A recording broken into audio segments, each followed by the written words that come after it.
think the NBA 2K League is compelling because it's a 5-on-5 team environment. So rather than your FIFAs or your Madden, which is just one person controlling a team versus one other person, there's a dynamic, the team dynamic, that really differentiates itself from the other titles. So you have our point guard who may have dropped 40 points, and that's going to be a good narrative, or maybe it's our center who's going to be one of the best defensive anchors in the league. So we have different narratives that we can see emerge within these competitions, different matchups where we can swap out different players based off personnel and different matchups. I don't know if that was redundant, but there's a lot of different opportunities to treat this more like real sports than you could with your Maddens or your FIFAs or even your NHL titles.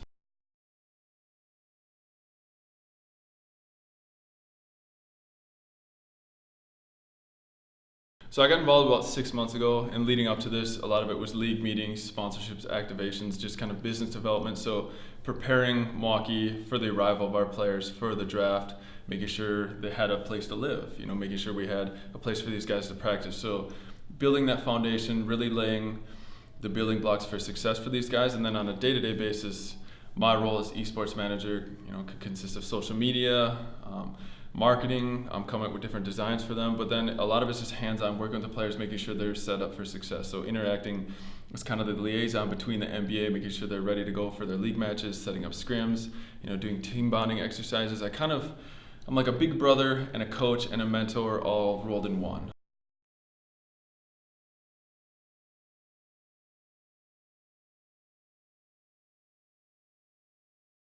Yeah, so we arrive, we typically start the day off at some point in time later in the morning, just because.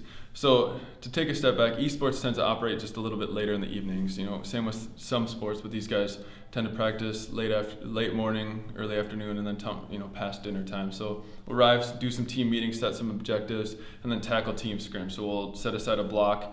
So scrims are scrimmages where we're playing against other professional teams or high-level players that have achieved some success within the game, so we'll run different sets with them just to get reps in to make sure that these guys are prepared for the main stage. Take a break, do some VOD review, so we go through highs and lows of some scrimmages and then prepare for our league games, and then we do that probably twice, a couple different scrimmage blocks, and then really review and focus in on how we can improve as a team, as an individual, and then we'll marry in some team building. So for example, we've done some 5-on-5, 3v3 basketball, we've gone to Dave and Buster's just for some laughs and really just try to come together and build some of that team chemistry.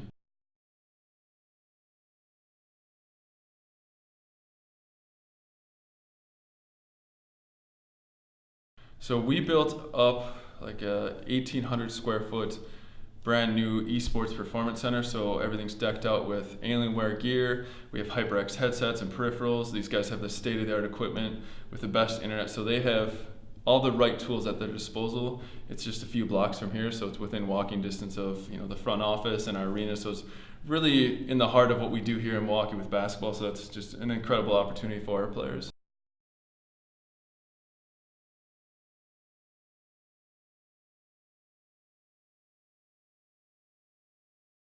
I'm not sure I'd consider them barriers. I think the attractiveness of esports is that authenticity and that community. So what makes esports special is it feels like a community. So I could play with these pros who are now playing on Bucks Gaming.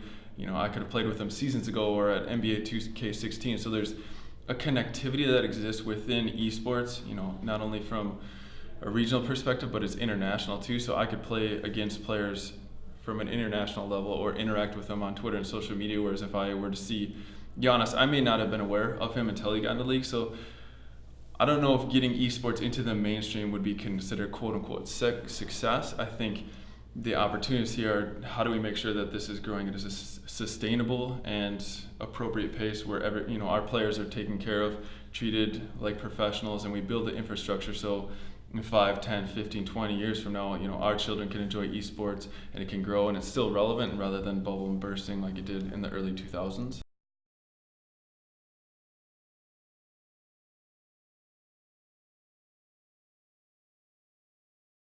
Sure. So when we drafted our team, we specifically targeted guys with chemistry. So it's one thing to see guys perform, in their hometowns, in their wherever they call their homes, but then you transplant them to a new city. They got stresses of relocating. Now they're going to be on the main stage, being treated like professional athletes in the limelight. and they are just being subjected to this. So you're not kind of groomed the way you would be in traditional sports coming up through maybe junior high, and people start noticing you. High school, they're definitely noticing. College, now you're the star of the campus. So making sure these guys can acclimate appropriately to this level and have the right attitude, the right mindset to be team guys who want to be around each other. So that's where we prioritize. So we think we have a great core here that's excited to play together. They have a lot of laughs, they have good chemistry, they know when to focus in and play. So I think that's going to be huge, and I'm just excited to see the type of character our team kind of displays on that main stage. Like, are we going to be that defensive juggernaut? Are we going to be an offensive powerhouse? Are we going to be that hype team that's just, kind of threatening to other teams because our guys are so positive? And that type of team differentiating factor is really going to be compelling to watch unfold throughout the season for us.